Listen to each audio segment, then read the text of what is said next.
حلقة النهاردة عن أغاني أفلام الكرتون. اعملوا شير وسبسكرايب ولايك للفيديو وتعالوا بينا نفتكر أيام الطفولة المشردة.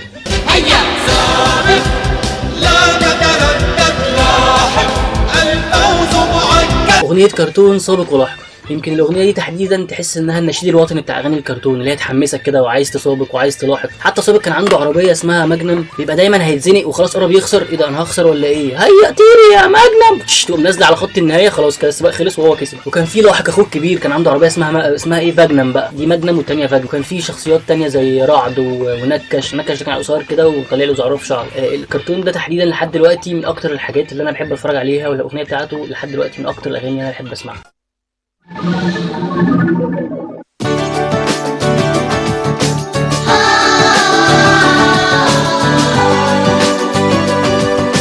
بكار يمكن من اكتر الاغاني اللي انا كنت بستنى رمضان عشانها، يعني انا بستنى رمضان عشان اتفرج على بكار. انا هو ده رمضان بالنسبه لي، لو بكار مش موجود خلاص رمضان ما جاش. انا من ساعه ما بكار ما خلص وانا حاسس مفيش رمضان خلاص كده. كان طبعا غناء كينج محمد منير وكلمات كوثر مصطفى ومزيكه الاستاذ الكبير شريف نور. حتى الاغنيه بتاعت الكرتون وهو بيخلص نفسه اللي هو تتر النهايه، تحس انت لازم تقعد برضه تسمعها لحد الاخر، يعني ما ينفعش كده الكرتون يخلص وتمشي، لا انت تسمع الاغنيه لحد الاخر ولازم تسمعه. بيقول يا ابو كفر ايه وصغير وعنف فنان محتاج، لازم تسمع الجمله دي وتسمع الاغنيه كلها لحد ما تخلص، بعد كده تبتدي تقوم بقى.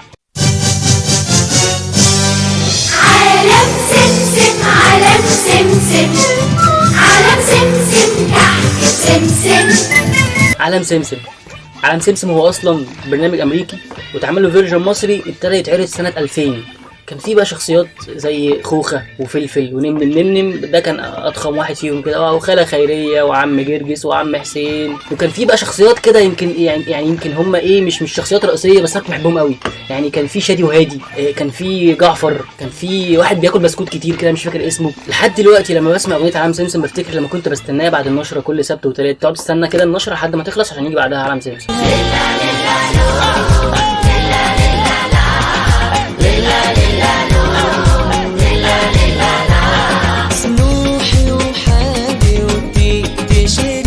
من الحاجات اللي سابت علامه برضه في اغاني الكرتون اغنيه سنوحي، كانت غناء تامر حسني، وناس كتير برضه ما تعرفش ان تامر هو اللي مؤلفها وهو اللي ملحنها، وانا لما عرفت ده حبيته الحقيقه، يعني لان دي حاجه تتحسب له ان هو غنى الاغنيه والفها ولحنها. وانا اصلا بحب دايما المطربين او الناس اللي بتهتم باغاني الكرتون. زوزو فزوزو وجرجير طازه ورد بيضحك بره الفازه عاملين زي نجوم السيما. احمد رشدي ايه يا عم؟ زوزو فزوزو وجرجير طازه ورد بيضحك بره الفازه. زوزو فزوزو وجرجير طازه ورد بيضحك بره الفازه عاملين زي نجوم السيما. احمد رمزي ورشدي اباظه. اغنيه زازا وجرجير برضو من الحاجات اللي سابت علامه في اغاني الكرتون. اللي كان بيغني التتر زازا فزازا دي سلمى صباحي اصلا مغنيه اطفال شاطره جدا يعني، ومؤلف الاغنيه هو احمد حداد، حفيد فؤاد حداد.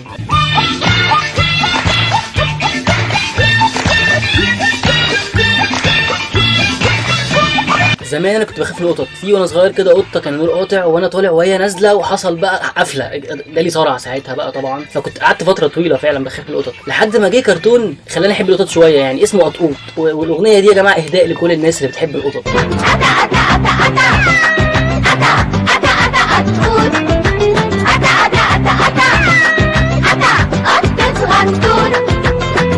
المغنيين الخمسه طبعا لوزة تختخ عاطف محب، وكان معاهم شخصيه شريره كده في الكرتون كان اسمها فاي.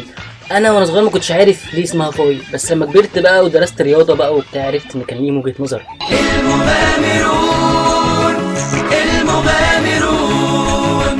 المغامرون الخمسه بالخير يلتقون.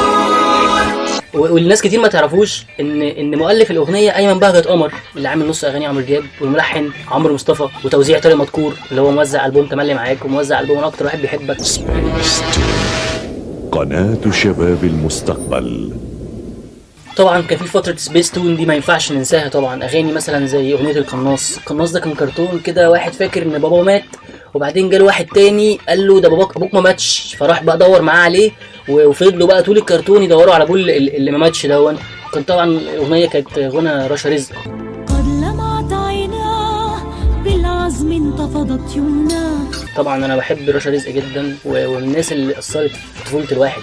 كان في برضو اغنيه بقعه الكبريت، كانت بنت صغيره كده ماشيه في التلج عماله تخبط على الناس، يا جدعان اشتروا كبريت، يا جماعه اشتروا كبريت، يا اخوانا كبريت، يا اخوانا مناديل، يا اخوانا مفيش. قصة بائعة الكبريت من يذكرها من يسمعها. في برضو اغنيه انا واخي اللي هي الاغنيه بتاعته كانت لا تنسى اخوك، اللي هو كان ولدين، واحد اسمه سامي ده الكبير وولد اسمه وسيم ده الصغير.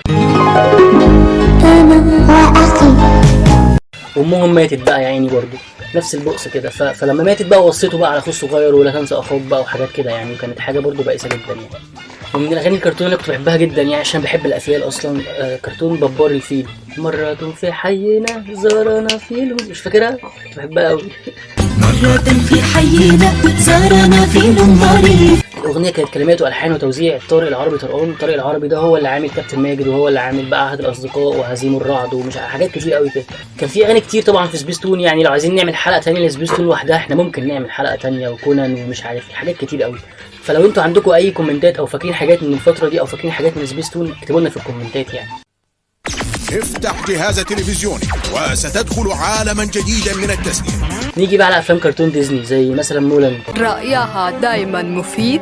مولان دي كانت من احسن التطورات اللي حصلت في افلام الكرتون، ان هم يحولوا الاميره لان هي اميره يوزلس كده ما بتعملش حاجه ودايما مستنيه الامير يجي ينقذها، لانها بتحمي بلدها وانها بتحمي اخواتها وانها بتعمل حاجات مفيده يعني. فانا كنت بحب كرتون مولان ده قوي. وما ينفعش ننسى طبعا لايون كينج.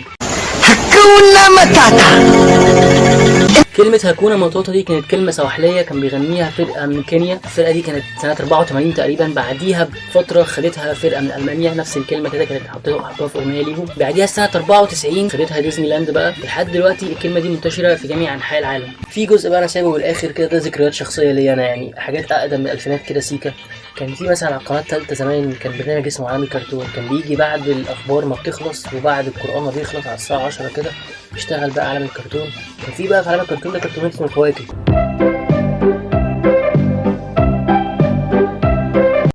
كان في 4 شخصيات كده، رولي وموزي وكامبا وشوكي. وموزي ده كان معاه شنطة كده صغيرة كان بيشيل منها أي حاجة موجودة في الشنطة دي. عايزين يسافروا يطلعوا طيارة من الشنطة، عايزين يهاجروا يطلع سفينة، عايزين ياكلوا يطلع غدا، يعني بيعمل أي حاجة بالشنطة دي الحقيقة. وكان في برضه دنيا الأطفال على القناة التانية طبعا، سينما الأطفال، ويوم الجمعة بقى كله بتاع القناة التانية ده.